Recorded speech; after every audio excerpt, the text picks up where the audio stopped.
Welcome to Conversations with Celena, the podcast where we discover inspiration, motivation, and information to help you live your best life.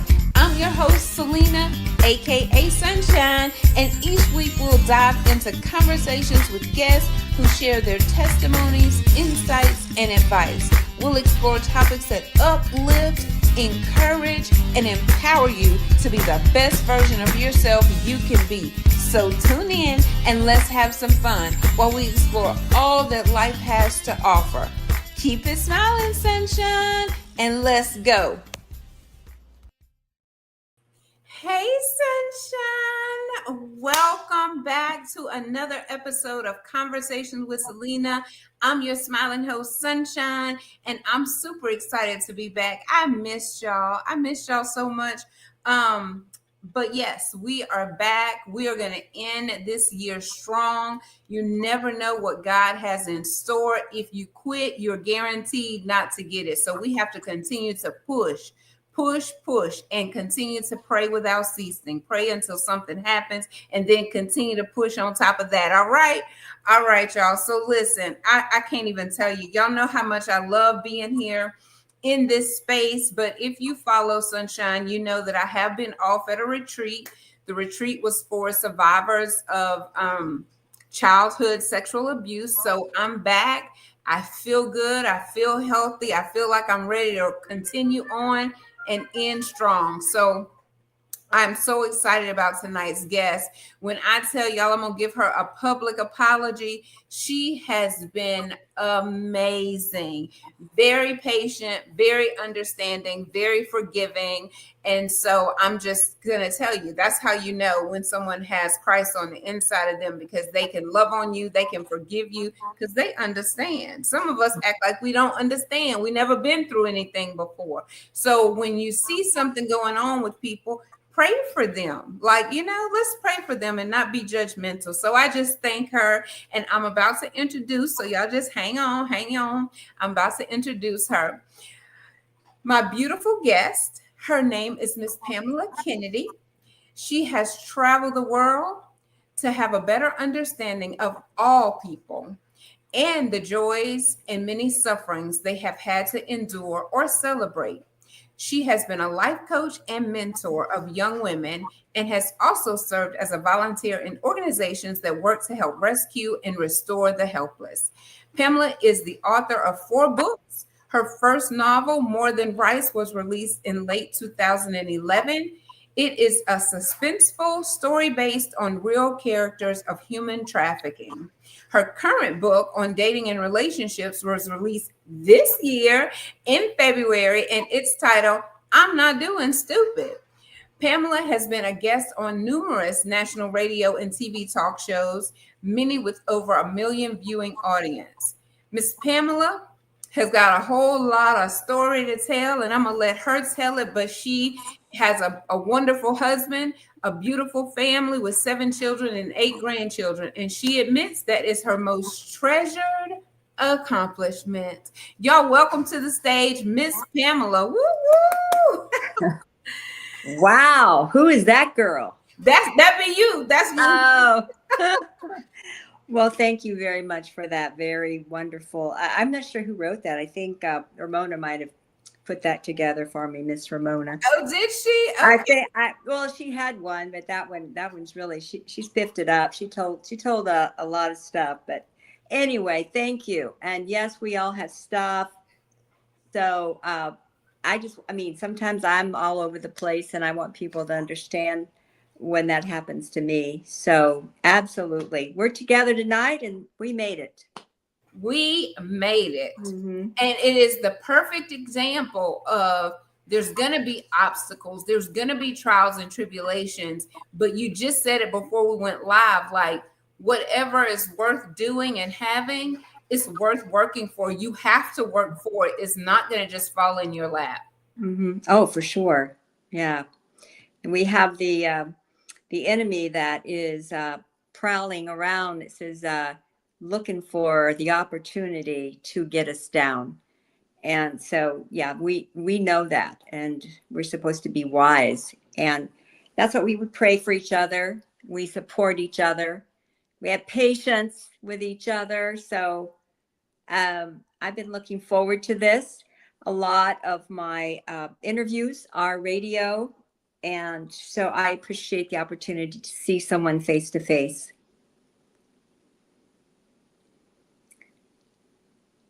So I can't hear you now. Okay, there we go. Okay. All I right. was saying, yes, I'm loving it. You have a beautiful smile, and I can't wait to hear your testimony, whatever it is that you want to share with us on tonight.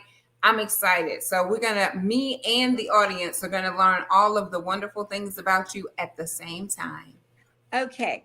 So I think that you have to know, first of all, that I was born into a Baptist pastor's home, and I was raised in a very strict environment, lots of religious hoops to jump through because I was the pastor's kid. And it's easier, I think, these days on the pastor's family, but back in the day, there was a lot of expectations. So I remember saying, "I will never marry a pastor." I can tell you that. I'm tired of living in a goldfish bowl where everyone's judging me.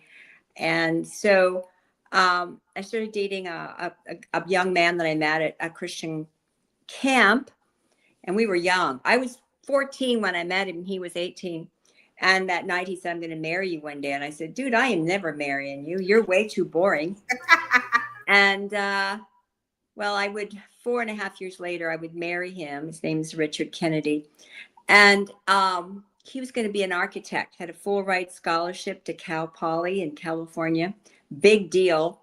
I mean, we're going to live in a nice house. We were going to, make a lot of money because architects did back, in that southern part of California. And lo and behold, if God didn't call that man into be a minister, a pastor, and I was kind of stuck with it. So, but it was a wonderful ride, and it was great building churches together and seeing people come into the kingdom of God through our Savior, and raising 3 kids.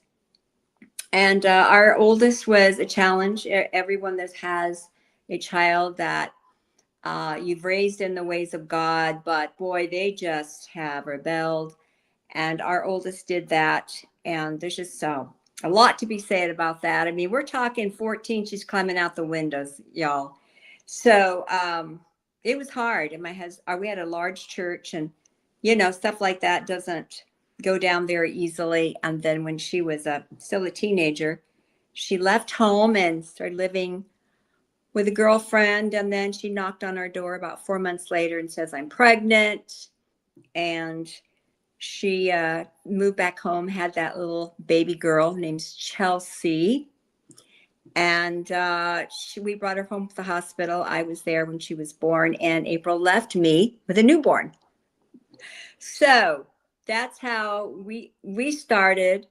And then it would be about 4 years later that my husband, Richard, would be diagnosed with a terminal brain disease at the age of 46.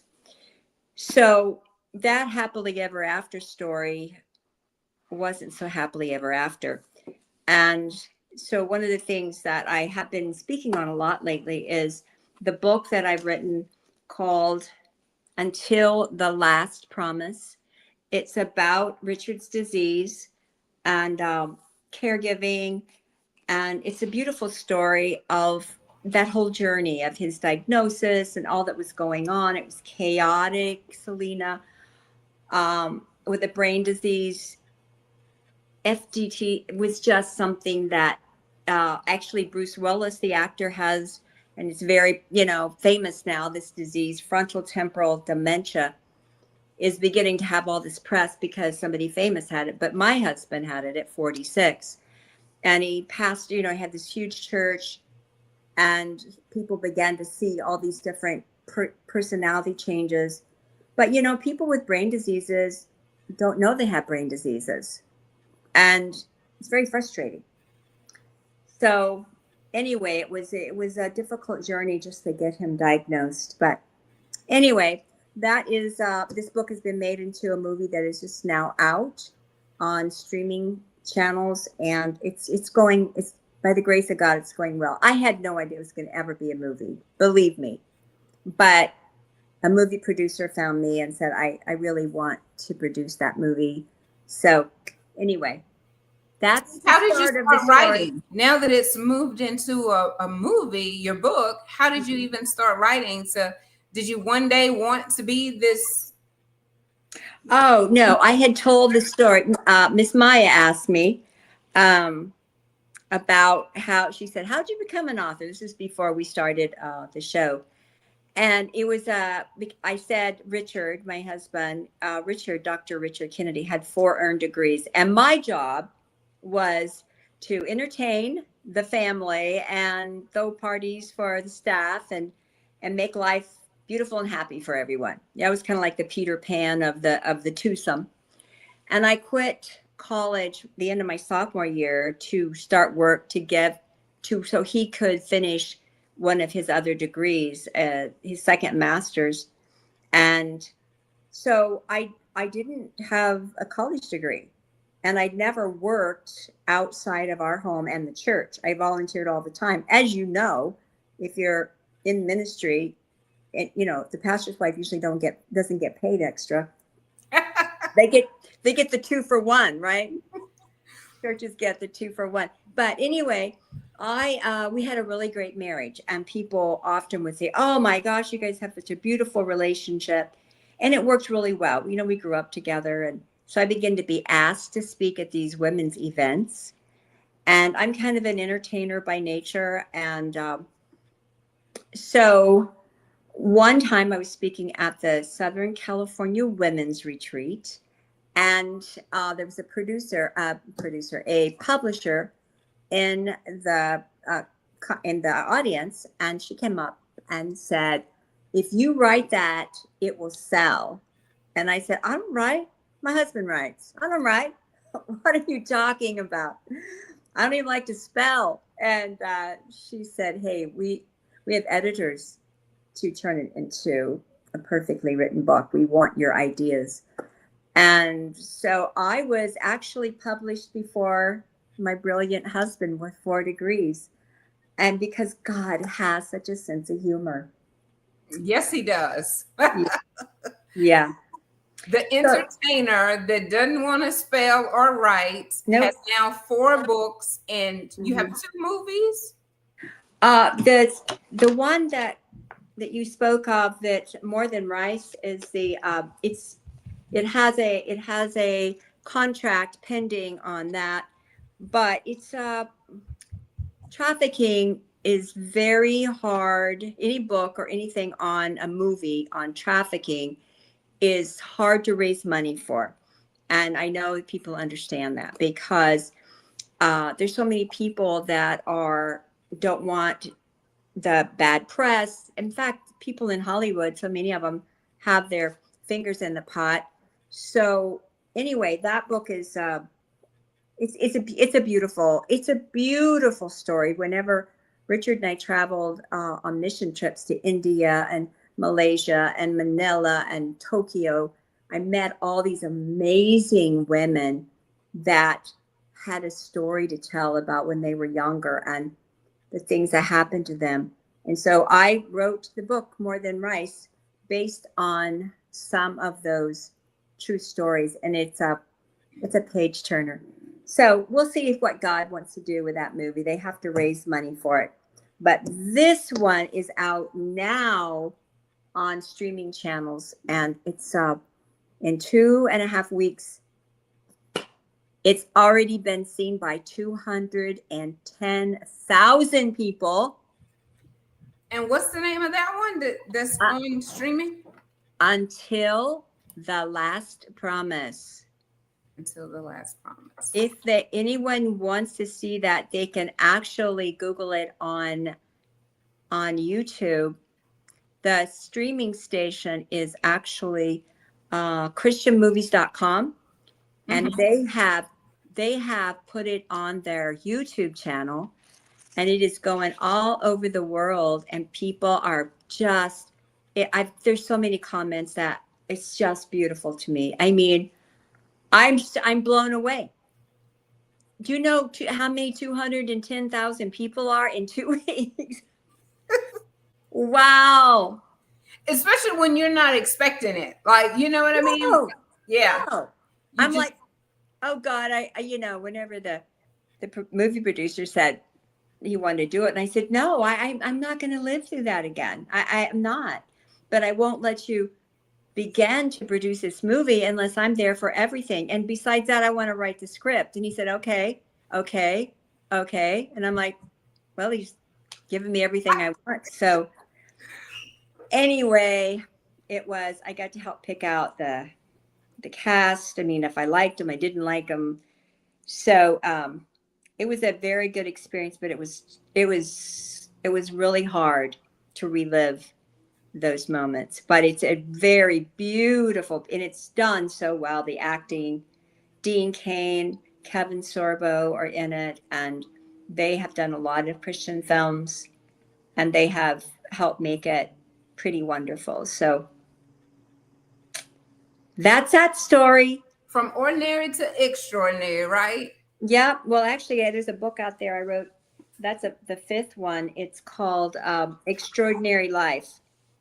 And yeah, it's the same sort of um, what you just said. You can just be ordinary, or you can just bump it up a little bit and live an extraordinary life.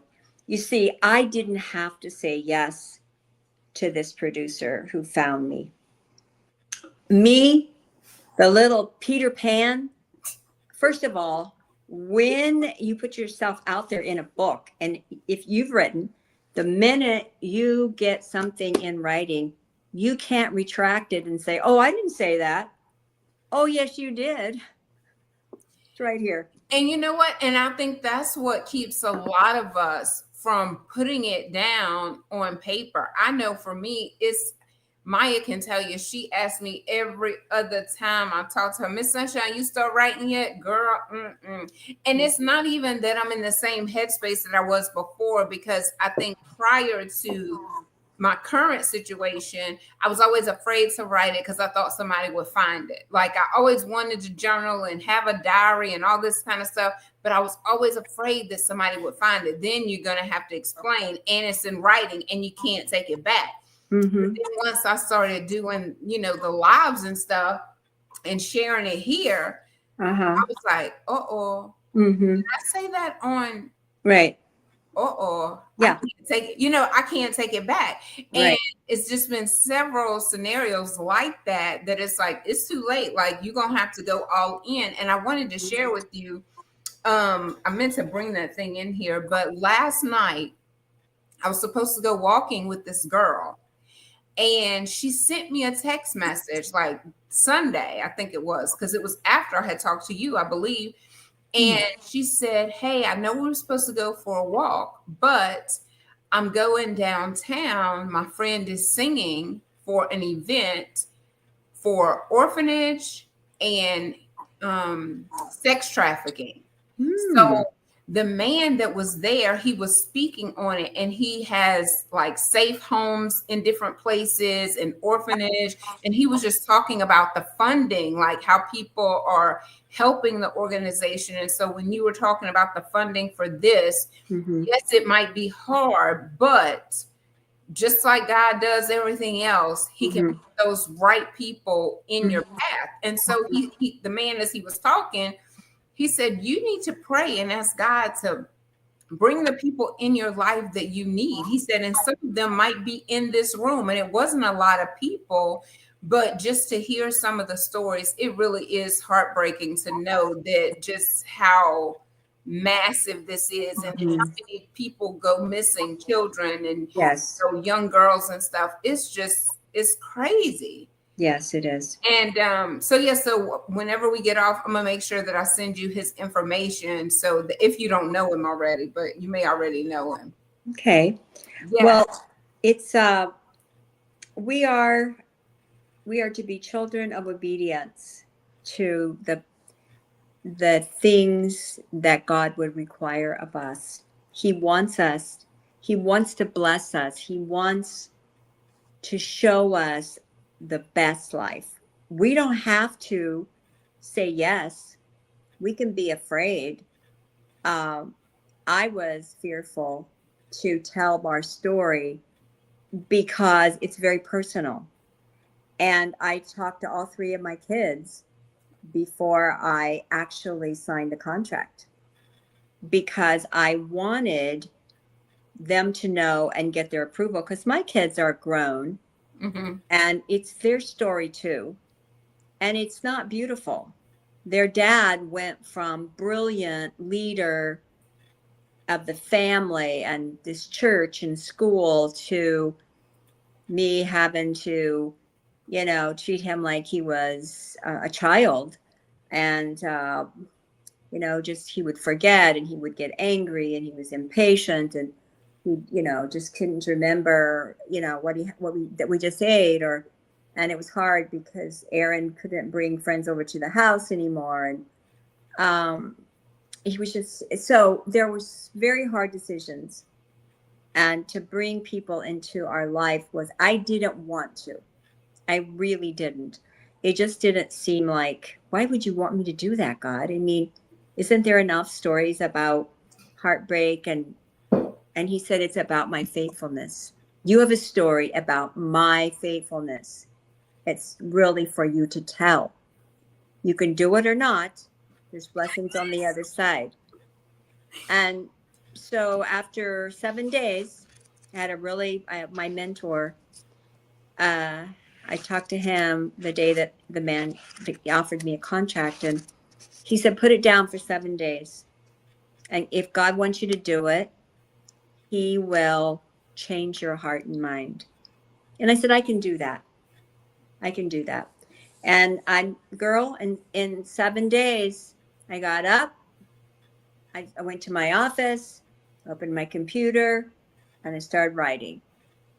And that was the rest is history. The rest is history. Yes. So it was not a fast process. It took over a year to get everything done. And, the shooting was like 14 hours a day. And I flew there for the entire month. 14 hours a day. I mean, with directing and actors and stuff chaotic. I mean, to shoot a movie is, believe me, it is not all this glitz. I mean, they're working hard. And anyway, it was experience, but God is blessing it. And I didn't know if anybody would even like it or if they hated it or if they would, start burning me at the stake or, the Christian world sometimes is not as kind as the world at times, right? Or accepting. But I'm very humbled.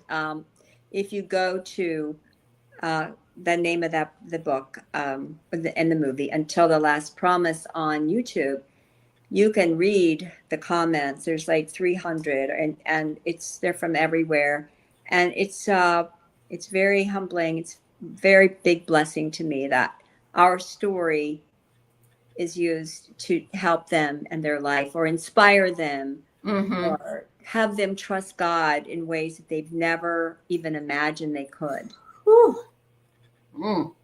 But I had to say yes.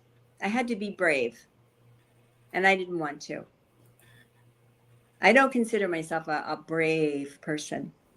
And when God, we found out Richard was going to die with this brain disease, I just kept telling God, you are taking the wrong person. I'm not prepared to lead this family. I'm not prepared to work and pay for everything. I haven't even gotten a paycheck since college when I worked out at Christmas because I've been helping Richard build this church and raise these kids. And I don't think that I can take out an ad on Facebook that says, very qualified pastor's wife, all ready to go. Anyone need one? Anyone? Yes, indeed. Girl, if you would have posted something like that and got some hits on it, now that would have been a whole nother book, a whole nother movie. Yeah. That you could add in the paper. Here I am. Who needs me?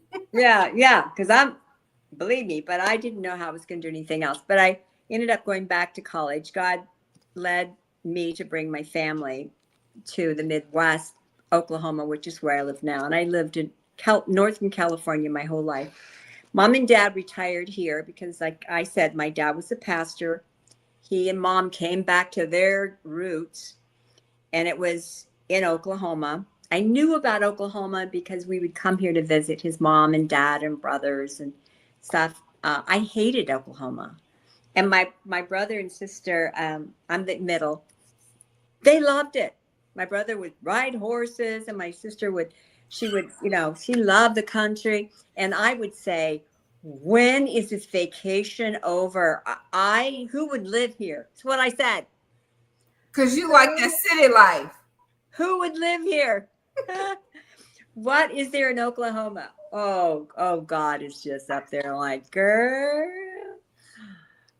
You said you got a sense of humor. Yeah, my brother and sister still live in beautiful Northern California. My sister lives in the vineyards.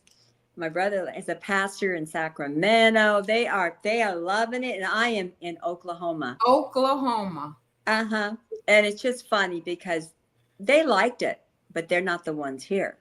So I moved here to help, for my mom and dad to. Actually, they helped me a lot with the kids. And remember, I had a granddaughter that April left me, my oldest.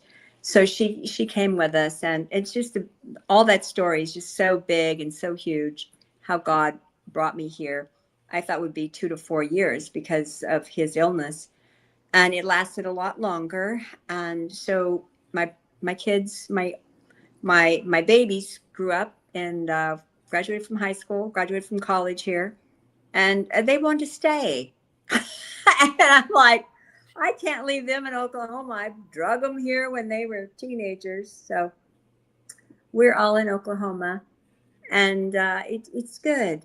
That's good. It's good. I don't want to live in California anymore. I really, really love my little town in Oklahoma. I live near Tulsa, big city. So if I need big city, it's just 15 minutes away. I'm good.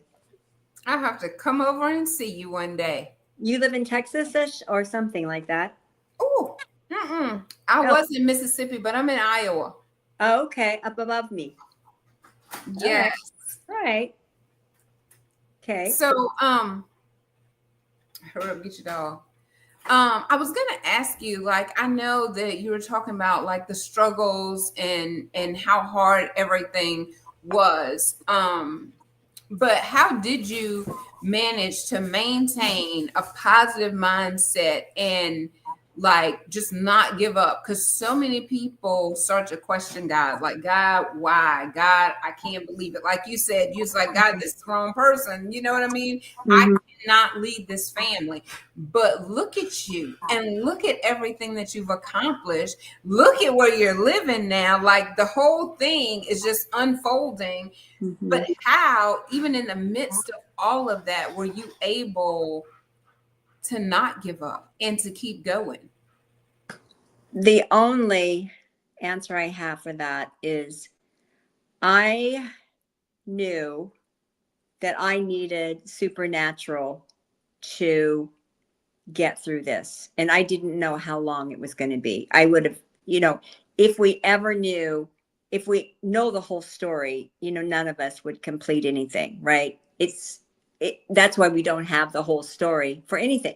How many of us would ever have a baby if we realized how horrible it was going to be to have one, Girl. Yeah, it's like, and then they grow up and there's still a lot of work, but the blessing. So I knew my intimacy with God, my time with God, I didn't really have it in the very beginning because I was a worker. I was a doobie for Jesus. You know what I'm saying? Mm-hmm. There, morning, noon, and night. I was accomplishing, I was this, I was that. And God said, that title, that stuff you had, that big old superwoman ass you wore on your chest, it's not real. Everybody needs me. And so I needed him.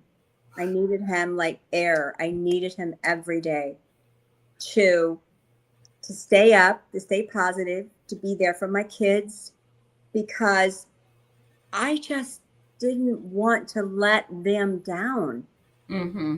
And, uh, you know, they're adults now. I mean, they're flying on their own, but they'll always be my, when you have kids, Yeah. you want to kick them in the behind most of the time. But eventually, they settle down and you're like, wow, they're actually adult human beings and I'm proud of them. And wow. My middle daughter is a doctor, Amy, and she lives 4 houses down from me, and with her 2 kids and her husband. And she's just a blessing. She's been a blessing. She was born in 2 contractions. Okay. So the second one, my middle daughter, she was easy. She still is easy. She loves Jesus. They're just a good family. My oldest, that was wayward and this and that. You got to see the movie. It's beautiful because her story's in that too, about her coming back and going into rehab and getting her girls back. Um, and then my baby, he was the one, Aaron. He was the one that had the hardest. He was 12 when Richard was diagnosed, and every son needs his dad. And Mm-hmm. Richard he wasn't there anymore. He was Yeah. there, but he wasn't Right. there. Mm-hmm. So he had the hardest, and so he's had the longest adolescence ever. He's just now, he's just now adulting well. I And mean, how old is Aaron? oh my gosh, he's in his 30s. Yeah, but Oh, bless he his says heart. he said he's a 30-year-old, 18-year-old, Is that and what he says? yeah, yeah. But he has a great job. He pays for. I mean, he's been living on his own for a while, which is wonderful, right? You don't want somebody 30 living in your house for a long time. I mean, all my kids have came home at least once. All right, they've I moved think we in. all have went home at least once. Most of us, anyway. Yeah, for Maybe even sure. twice. Yeah. So, but they're all flying on their own, and so so your question is, God made me strong. You have to. This old little kind of it's probably not true, but it's a great analogy. A missionary was a missionary in Alaska. He would go visit the Eskimos in the villages, and they would become Christians, but he couldn't see them very often. He would travel. So he went to this one Eskimo and he said, so how's it going in your walk with Jesus? How's it going? And Eskimo said, well, I have a fight inside me, big fight all the time. A white dog and black dog, a white dog, black dog. And the missionary said, well, which one wins? And he said, whichever one I feed. That is true. Mm-hmm. Whichever part of me I wanted to feed, because there were days I fed poor, horrible mess Pitiful. Pamela. Yeah. Pitiful Pamela. And I remember Joyce Meyer saying, you can't be pitiful and powerful at the same time. Mm-hmm. You have to decide which, and I didn't want to be pitiful. I mean, nobody really wants to be pitiful. I want to be powerful. And I can only be powerful by the Holy Spirit in me, igniting me to stop being afraid, to stop being weak, or to stop being lazy. What about lazy? Oh, I don't want to get up early and spend time with you today, God. I had a rough night. And he's like, you don't want to feed the white dog today? You're going to have a rough day. And so I learned that lesson, that I need him like I needed air. I needed my time, and I still do. Mm-hmm. Um, I have a good story, but I went through a lot of hard. April, my oldest, was hard. She was hard to raise. It was hard. And as a mom, I spent lots of days, lots on my knees, putting her picture down in front of me when she was a teenager. God protect her. God keep her from, the worst evils, and as a mom of daughters, you think of the trafficking and everything that can happen. Mm-hmm. And, it took her a while, but I couldn't give up. And she did say this, for any of you listening and have children that are in substance abuses, or, she said to me, Mom, I couldn't get high enough or sleep with enough men to silence two voices, you and Jesus saying, I love you. Wow. And we need to hold on to those things. She didn't tell me that during the rough times. She told me that after Mm-hmm. she got clean and sober. And the most beautiful, she went back to California because that's where they were all raised. And she is working in the same drug and alcohol facility rehab that she went that first time. Yes. She's working there as a counselor, and she's a tough girl. I mean, she will, because she's been there. She knows their Mm-hmm. lives. And they're like, "Oh yeah, I didn't do anything." She goes, "Go pee in that cup and don't even argue with me." you know. So, Giving back. I mean, once you come out of mhm, that darkness, it's almost like something that you have to do. mhm, Like you said, it's mhm, pitiful or powerful. Which one are mhm, you going to be? You going to stay in mhm, the pity party, or are you going to step out on faith, let mhm. go of the fears, and be powerful?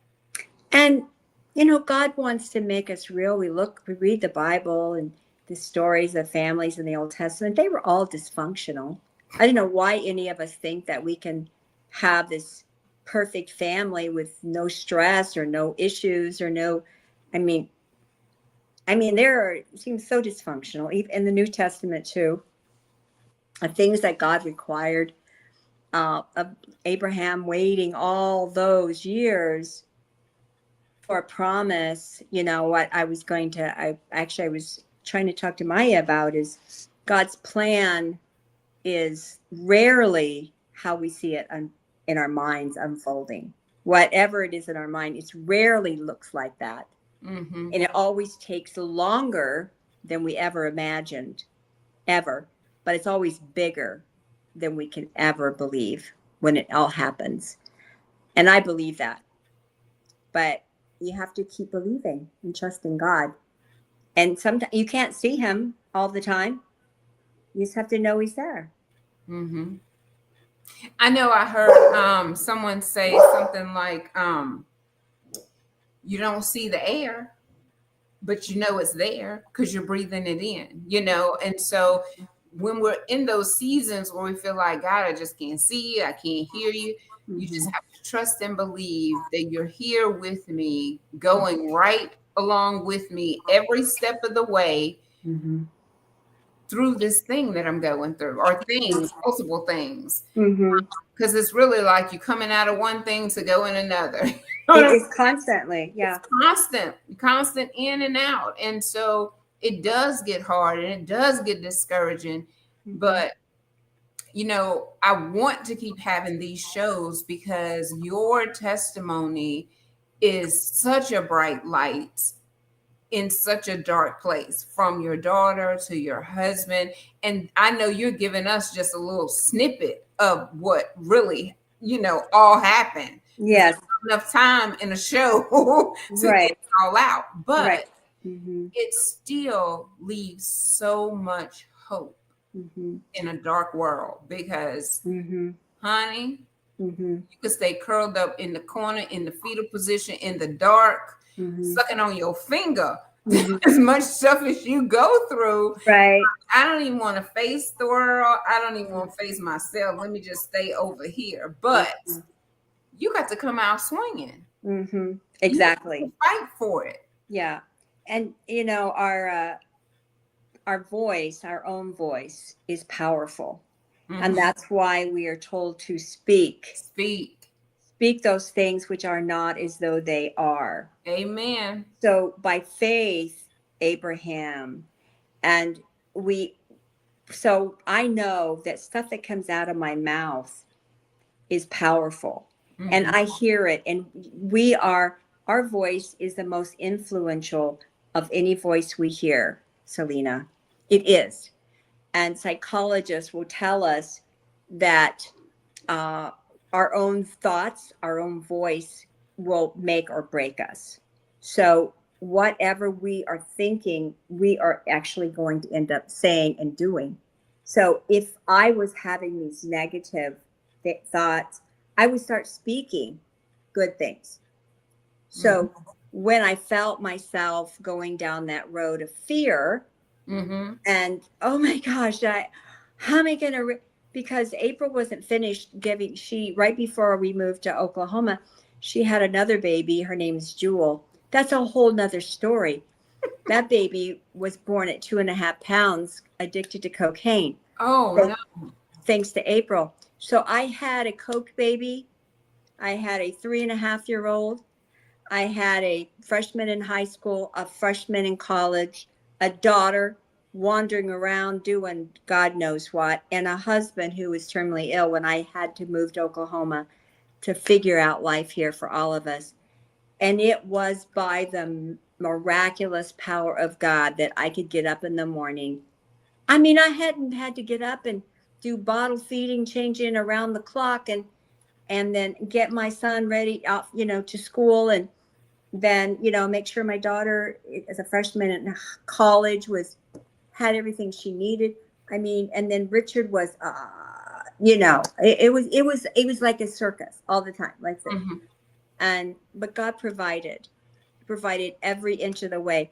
But I had my moments. I remember I came home one day and everybody was gone, and this is after I had to move Richard to a care facility here in town, which was really hard. It was like so devastating, but it was time. He was Mhm. becoming dangerous to himself and others. And I came home after seeing him. I went to see him every day but Sundays. I came home and I was so tired of of Richard's struggle. Everything was a struggle. And I came home and I looked around my living room and I just had pillows. I still have pillows all over my living room. I just love pillows, I guess.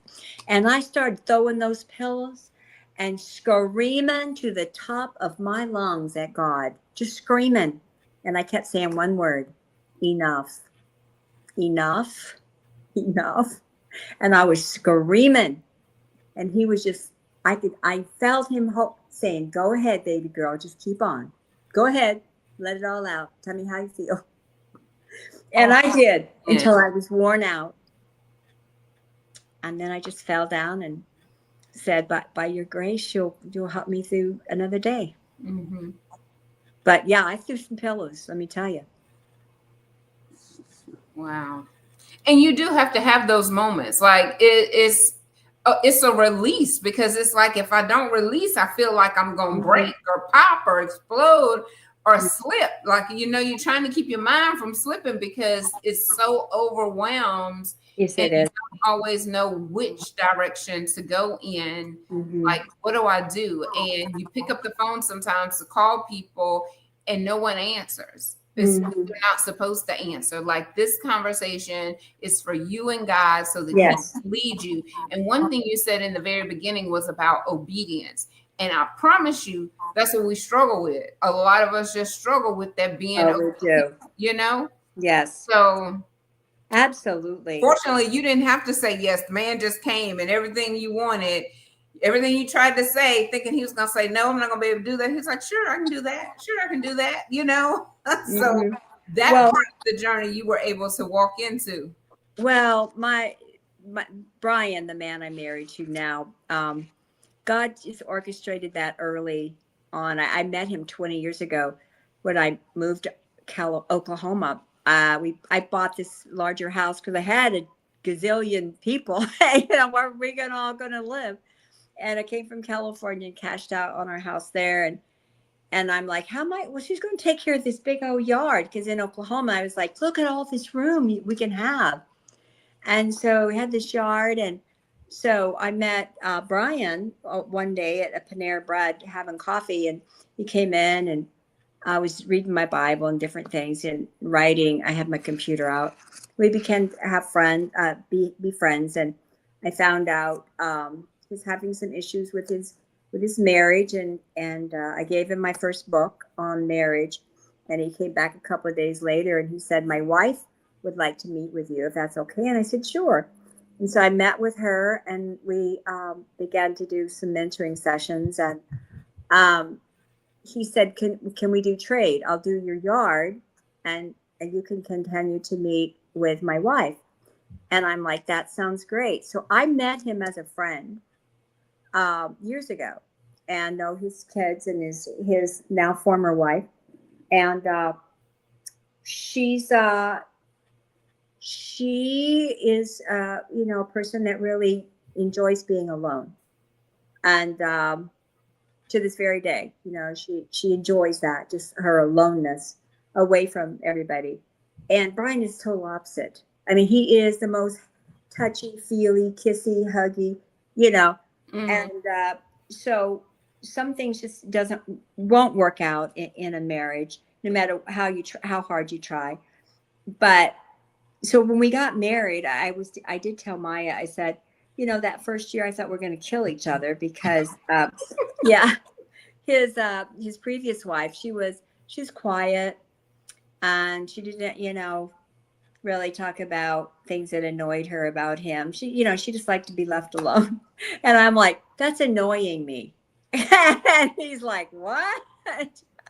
You I'm like, found one that would speak up for herself. yeah. Yeah. He said something like, well, I just want you to know I'm going to take care of all the money. And I say, the heck you are. What do you mean you're going to take care of all the money? I've been doing that for years, and I can do that just fine. And he said, what? You want me to trust you with the money? And I said, well, you can be the CEO, and I'll be the CFO. Okay. Because I just want to make sure everything's paid, right? Because I've been doing that for years. And he said, well, we'll try it. We tried it for 2 or 3 months, and he said, you're really good at this. I'm going to let you do it. Just tell me the bottom line every week. And I said, it's an open book. So we struggle with some of this stuff that you meet each other as adults, and there's got to be some compromise. Yes. And he's a morning guy, bouncing around. I want quiet. I'm just like, you are so noisy in the morning. He said, well, I'm up and I'm at him, and I'm at night, I'm like ready to go. And he's like over there wanting to go to sleep on the couch. And so That's funny. we had to work out a compromise. A compromise. Mm-hmm. And he loves Jesus. Oh, he loves Jesus. He loves the word. And if you can find somebody that's in love with Jesus and loves the word, you can get through anything. And that is just a great place for us, because I was going to ask you what would be your words of hope for someone, that's struggling or on their, having challenges or whatever it was. And I feel like that's it right there. That answers all the other questions that I would have had to get back. Mm-hmm. Because at the end of the day, like, what do you have? Mm-hmm.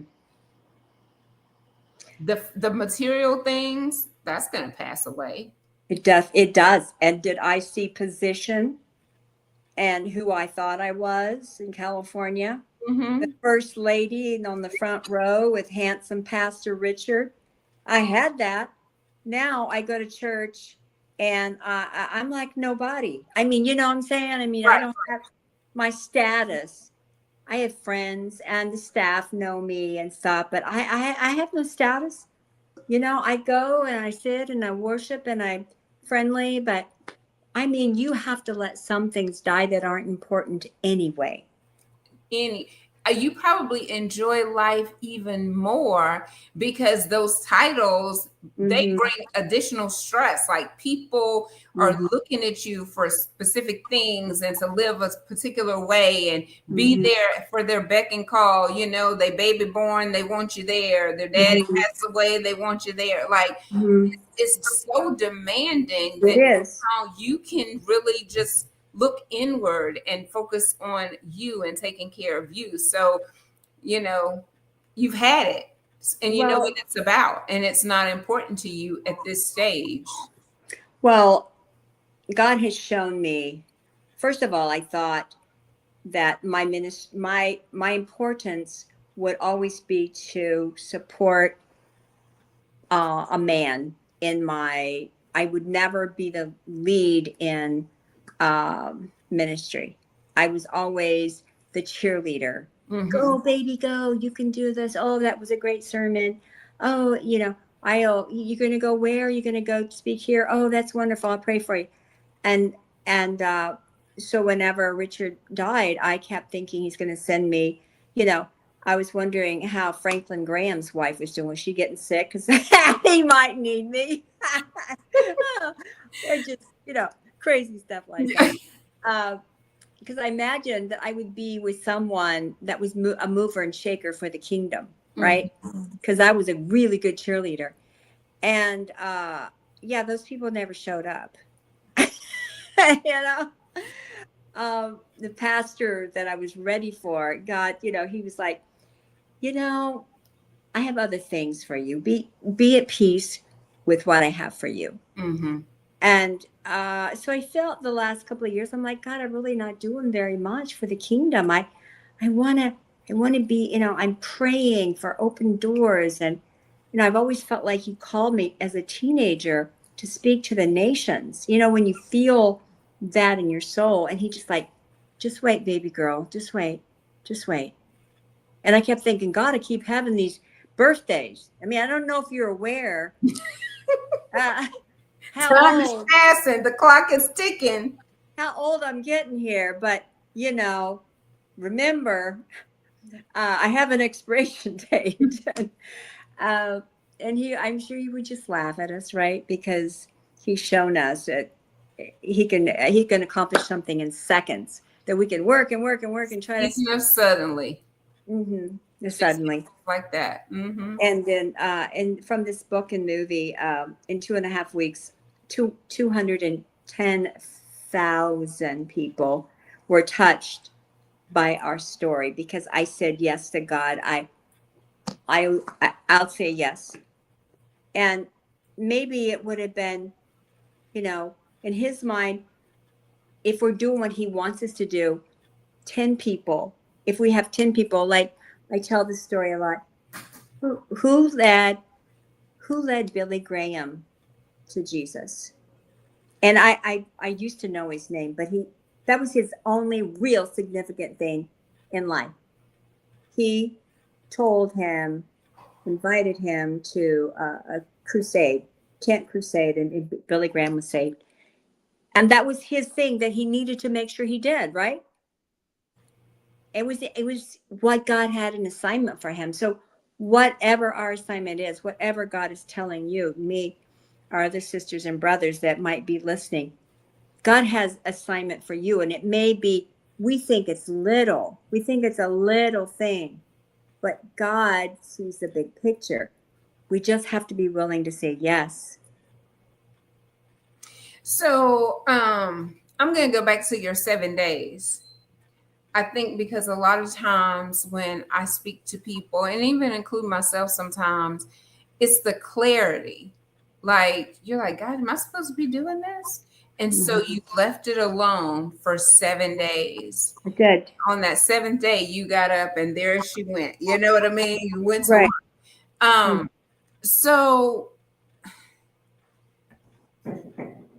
I guess I want you to tell us, like, how did you know that that was truly your confirmation to move forward? Because I hear this and Mhm. I also feel this sometimes of which direction am I supposed to go? And Mhm. maybe I'm just being hard headed, disobedient, or whatever the case may be. I'm not really sure. are just unclear. Mm-hmm. Because you never know. Like I was saying, the man was talking last night.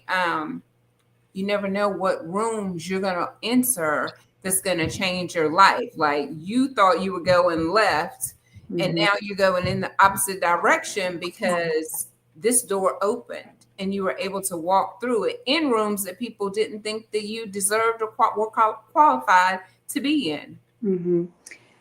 I believe that it's the peace of God that leads us. And if there's not peace, I don't mean easy. I don't mean easy. I, there's 5 good signs and about knowing for sure that this is God that we're hearing from. But for me, when my friend called me, my mentor just out of the blue that day, he said, "How's it going?" And I said, "Well, let me tell you what just happened." And so, number one, we see God orchestrating something. All right. He's orchestrating something. Something happened that you didn't manipulate and do. All right. So, this guy called, and he's the one that said, Pamela, I don't believe that. I mean, you've been obedient to God all this time. Um, so if he wants you to do this, he will lead you. He will give you peace, but just leave it alone for 7 days. I mean, don't be praying about it. Don't be walking the floor over it. Just, do your daily devotion. No, that's what we do. We've been walking around Uh-huh, 7 times, and uh-huh. Show me, Lord, show me. Tell show me, me. Lord, tell me. So, that week was, it was a fine week, nothing spectacular. I mean, it didn't feel first day, second day. I mean, I wouldn't like an angel didn't show up and say, "Thou wonderful daughter of God, you therefore will have," Oh my goodness.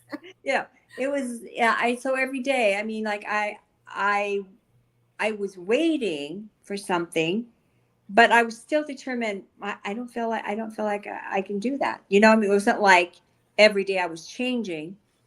But day 7, I remember waking up because he said wait 7 days. So I went to my office, I opened my computer, and I started writing the story. And it wasn't hard. It wasn't hard. And the first time I tried, that's when I said, I can't do it. I can't go there. I really can't. It's too hard. I don't want to walk down that road. So God empowered me to do something outside of my ability. I too believe that He'll use our own gifts. I'm a great storyteller. Listen to me. I am a great storyteller. My grandkids, they always want, Mimi, please don't read me a book. Tell me a story. So God gave me that since I was a kid, a great story. I'm a great storyteller. So of course, why shouldn't I write the script? But I'm not a singer. I wish I was a singer. I think people with beautiful voices or who could play the piano. That's what I wanted. I wanted that talent. I wanted to be, Sandy Patty, bringing the house down with that voice, playing the piano. I wanted You that. bringing it down. You just telling them a story, and you bringing it down, honey. You're bringing Right. it down anyway. So, I always wanted the other talent. And I think that a lot of us feel that way. I want I want that one. I'd like to have that. Can I have that one, please? I know. I wish I could sing. And that last night, that man told me I was gonna sing and dance. I was like, you might have that confused. That might be a word for somebody. Maybe that word is for somebody else because I don't think you realize. But hey, I'm gonna make my joyful noise. It might not be joyful to everybody, but I'm Mhm. gonna do it. Right. So Right. I have orchestrating, I have peace, and I have empowered. Hmm. Yes. I I knew it wasn't in my, well, I knew I couldn't really do it justice in my own ability, like raising those 2 grandbabies and Richard. There's no way a normal person can do all that. And I went back to school, so I had to arrange childcare, and I had a lot of stuff going on that it's not even in the movie. You can't write. It's a 90-minute movie, right? You can't. it just kind of tells the story real compact, but the day-to-day stuff, I went back to school and I got a radio and television degree because I'd spoken on stage and I knew I could do that. And so I thought, well, maybe I can get a job on radio or television. And so I was trying to figure out ways to make money to take care of everybody when our disability ran out. And so I was still, trying to make plans. And God just tell me not to worry about things. Just don't worry. You shouldn't worry. I told you I was going to take care of you. And he does. And he gives us wisdom, but we have to take time to listen. We do. And let him care for us. Fall madly, madly, madly in love with Jesus and the Word. Fall in love with it like it is what you long for. And when you get desperate enough, you will begin to, when you realize you have come to the end of your strength, you can fall on your face and say, God, I give up. Throwing pillows and screaming and all. That's right. Yeah. That's right. Yes. Yeah. Well, and I think it's just part of the being obedient, completely surrendering, and just getting up. Like you said, you got to get up and put one foot in front of the other, and God will do the rest. But we have to give him something to work with. If we sleeping all day, every day, like how are you supposed to reach anyone? So, and back to what you said, are you going to feed the white dog or are you going to feed the black dog? Which right. Your choice today?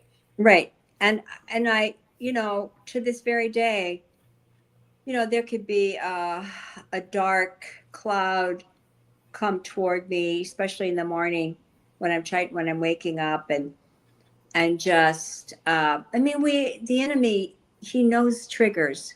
He knows all of our triggers. Definitely. He's been watching us. He can't read our minds, but he can sure know what's worked in the past. And we can get discouraged. We can get fearful. Fearful. Most of my big worries are over my kids and grandkids because, when they're little, you feel like you're in charge, right? And so they're right there, and things out of our control as moms. It's a whole thing of trust. And so I can start worrying about things. My daughter down the street. Well, she hasn't called in a few days. I wonder if she's all right. God, what's going on with Amy? I can go down that road so fast and drive myself with insanity. Or I can say, I fight it with my voice.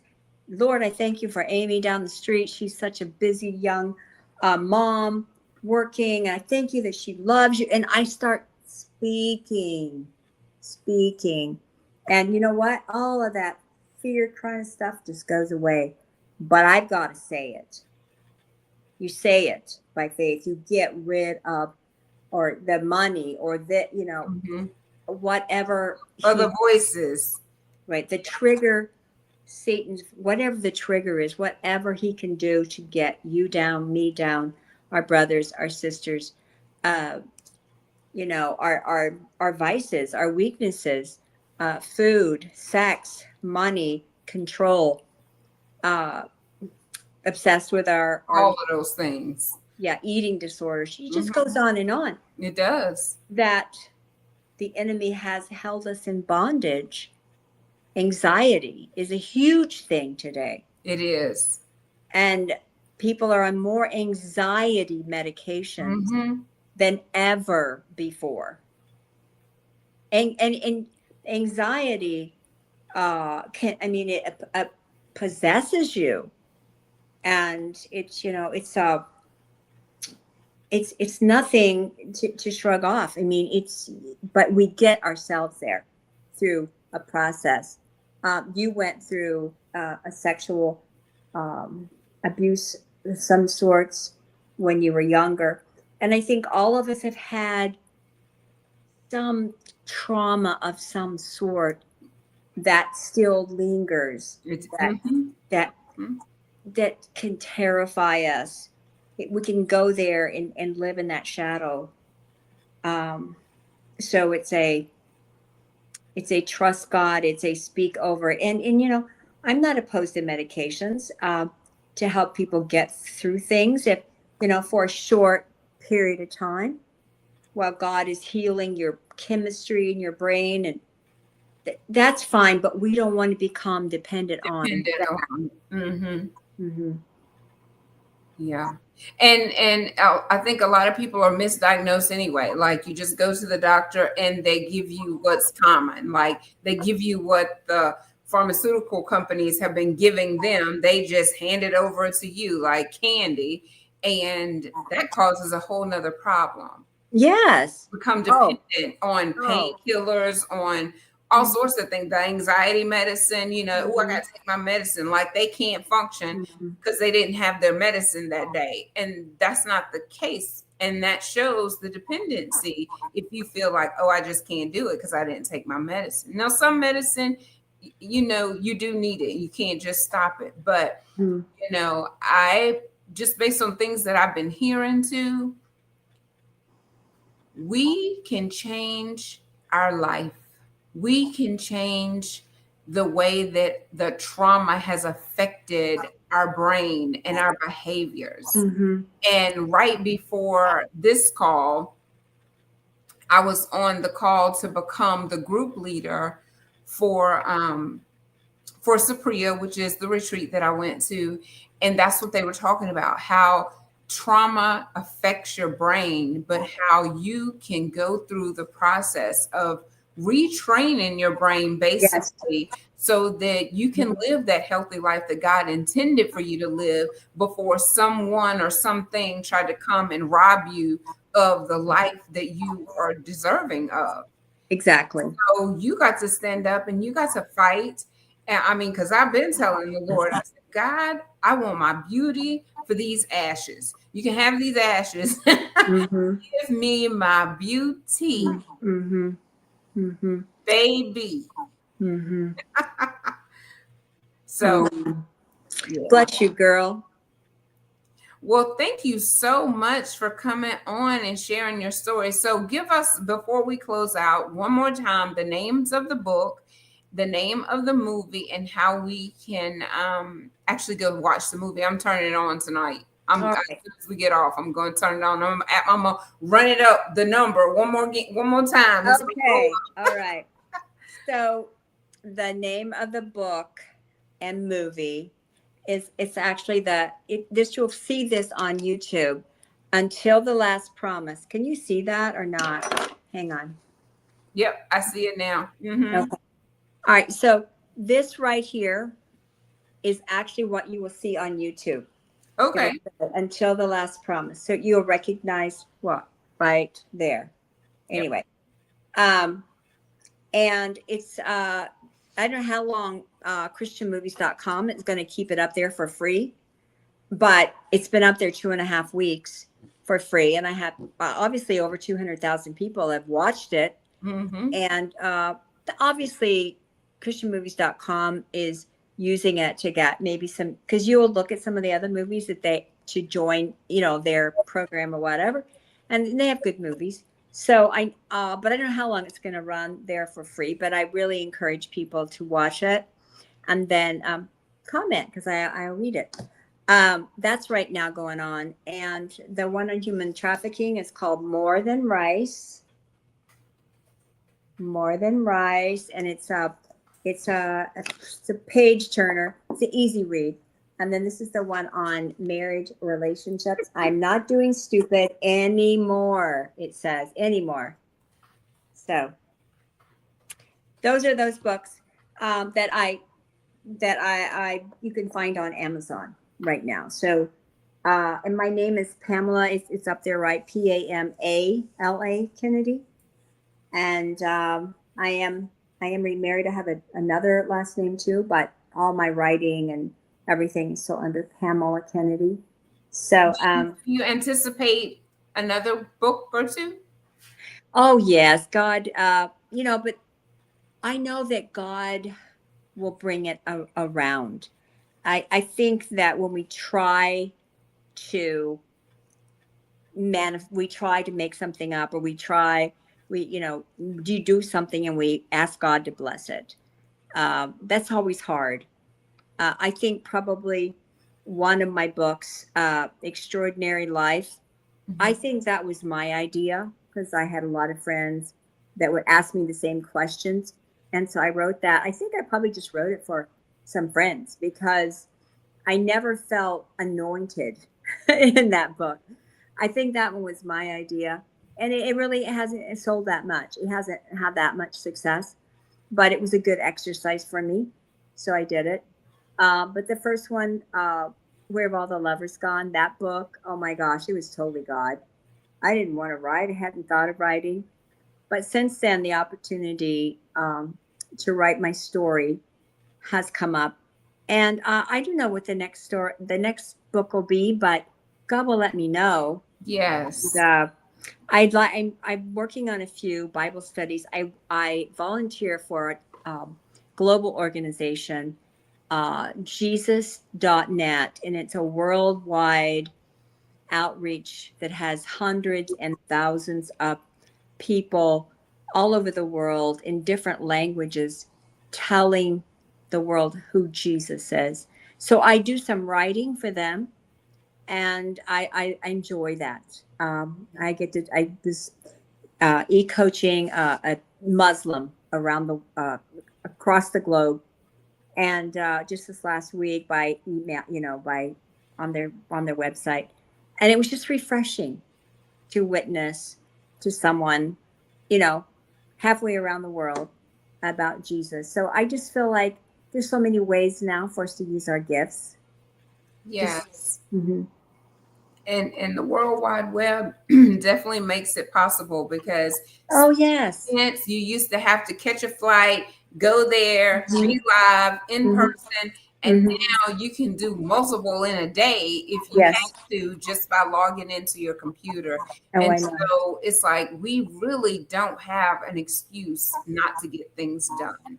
Oh, we do not. We do not. Right. And God is just he provides for us if we just have faith, and you'll see that in the movie. I So many things I didn't get to say, but you people, if they watch it, they will see the hand of God do the most miraculous things for us. Amazing things. Yes, and Mhm. you'll say only God, hallelujah, only God could do that. And if we trust him, he will do the same for every child. Every one of us are his favorite. So, are you still coaching people? I do coach on a very limited scale. I do this e-coaching for Jesus.net, and I still take some clients, um, but I don't do it as much because God I had kind of had that season where I did it almost full time. I had an office, and I did coaching, by over the phone and FaceTime, and then I had clients here in town and from around Tulsa.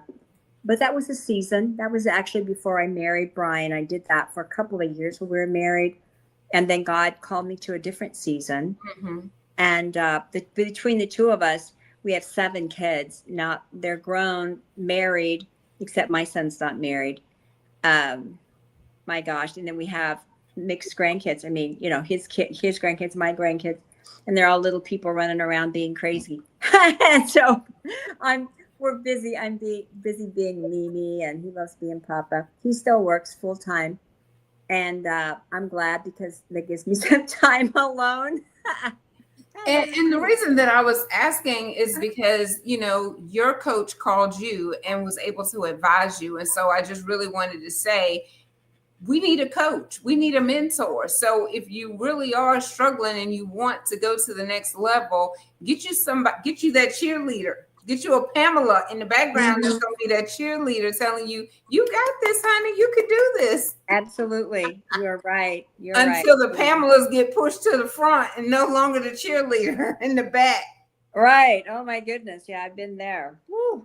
Yes, yes. But Well, thank you so much. We I will was, have to do this again, we ma'am. will. And I Mhm. enjoyed it. Thank you again for your patience. Thank you for that beautiful smile and sharing that amazing story with us. I can't wait to go watch the movie. Yay!